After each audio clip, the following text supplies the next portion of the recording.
So there's Mike McDaniel coaching against his former team. One of the notable, now we put revenge, it's also, reunions of sorts. Browns and Texans, Deshaun Watson's first game in about 300 days or so. Titans and Eagles, A.J. Brown facing the team that drafted him, although he's certainly enjoyed his time in Philly up to this point. And then the Chiefs at the Bengals. Joe Burrow perfect against Patrick Mahomes, as KC, of course, fell against Cincinnati, with the Bengals making it to the Super Bowl last season.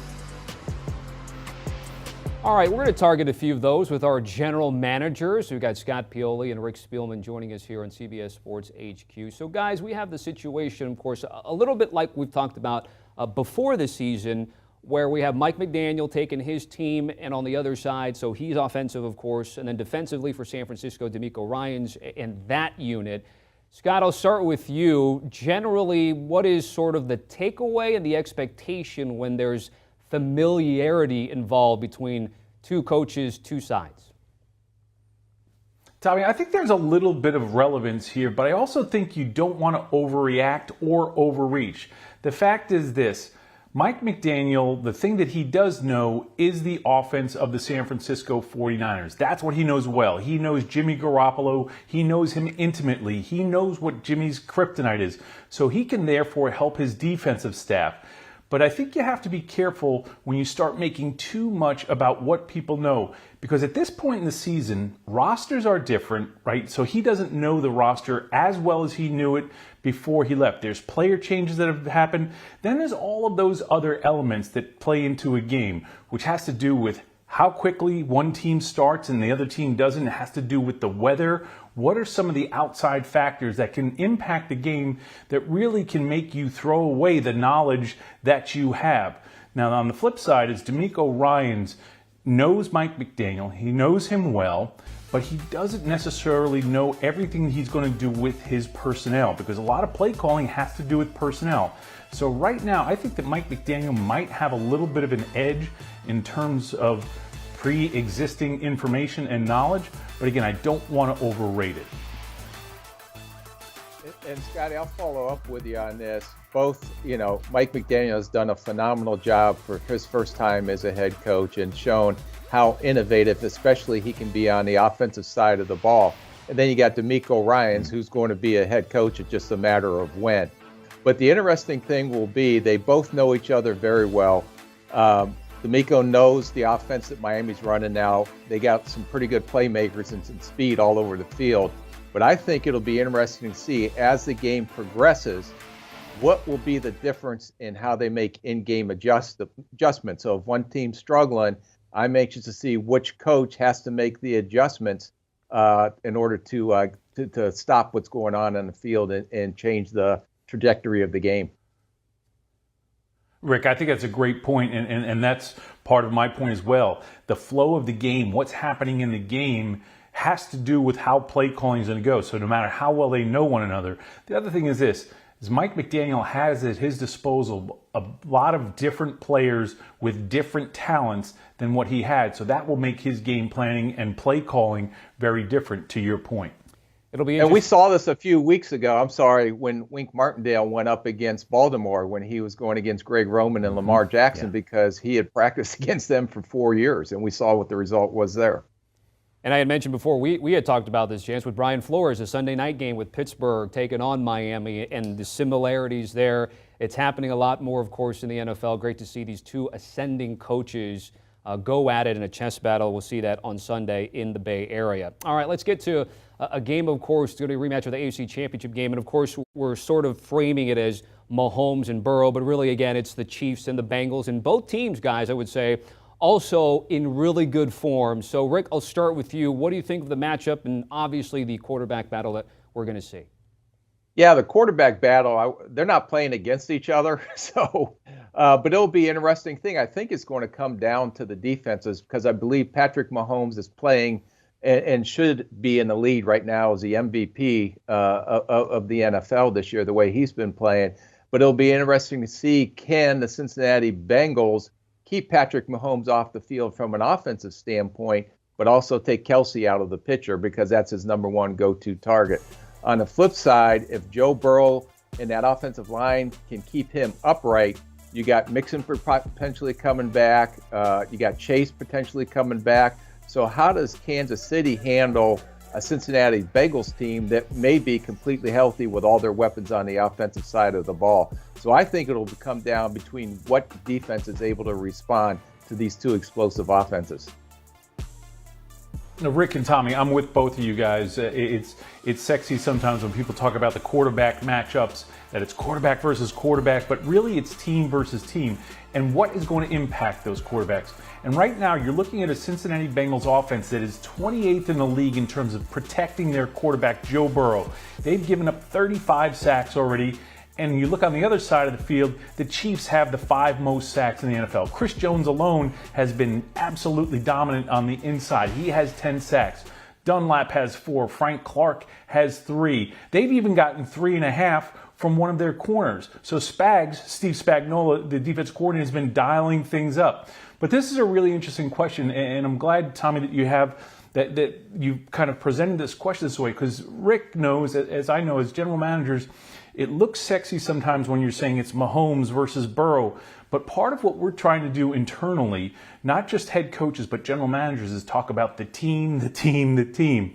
And what we have to do very often is to make sure, as part of our team building process, that we're always telling guys, don't listen to that stuff out there. We know that this isn't Burrows versus Mahomes.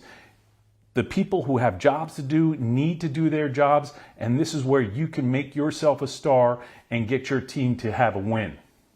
And it's also interesting, Rick had mentioned Patrick Mahomes and his odds to win MVP. We know that the Chiefs have overtaken the Bills as Super Bowl favorites at Caesars Sportsbook. All right, time now for That's a Job 4, presented by Jiffy Lube. And we're talking about Sauce Gardner and the upstart Jets. They're 7-4, going up against the surprising Vikings at 9-2 in many people's eyes. It'll be Sauce Gardner going up against Justin Jefferson, a matchup of some elite talent in the National Football League. And so we take a look at the wide receivers that Sauce Gardner has had to already face this season. Some wide receiver ones, if you will, in Diggs, Hill, and Chase so far. Here's how those receivers did against the Jets cornerback. It'll be another challenge with one of the game's best again this weekend. Back here with Rick Spielman and Scott Pioli. Rick, I'll start with you because I think you're pretty bullish on Sauce Gardner. So why are you high on him this season, and what are you anticipating in the matchup that we'll see this weekend? Yeah, well, the matchup, I went back and watched all the tape on how many times Sauce Gardner actually ended up covering a Diggs or covering a Chase or covering a Hill. And there was a few times that they had a matchup, but they play kind of a different zone type scheme. They're not always going to play man coverage. So, the one play that really stuck out to me was Jamar Chase was running down a field on a go route, and him and Sauce were side by side, and Sauce won that battle. He went up and knocked the ball away as Jamar went up to try to catch it. So the battle you want to watch, because I don't think they're going to match up every down guy with over each other, is that when there is contested catches, and you've seen what Justin Jefferson can do in contested situation, a la maybe the catch of the year in Buffalo, who's going to win that battle when they're in contested situations, especially with a go ball down the field? I think that will be the most interesting thing to watch this game. And Scott, how do you sort of evaluate, or what's the mentality when you see something like a matchup potentially that we'll see this weekend here?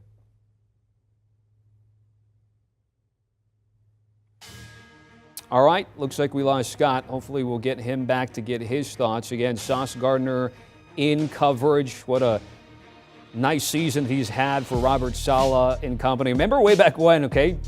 Big draft pick, high capital, and then there's talk in the summer, hey, Robert Saleh saying he's got to earn his spot. Well, he has certainly done that, and then some. And one quick note, which what you'll see when they are matched up, it's 6'3" versus 6'1", but Justin Jefferson is going to be the shorter target for Kirk Cousins to throw that here. So again, taking a look at what Justin Jefferson's been able to do, some amazing stuff and some highlight catches, including one against the Buffalo Bills not too long ago. All right, still here with Rick Spielman. Derrick Henry against the Eagles' rush defense is the last one that we'll tackle here, Rick. And there is some good news from a Philly perspective. The team activating the 21-day practice window for rookie defensive tackle Jordan Davis, which they've missed him with a high ankle sprain. We'll get to JD in just a second, but what do you see with this matchup with King Henry going up against that front seven?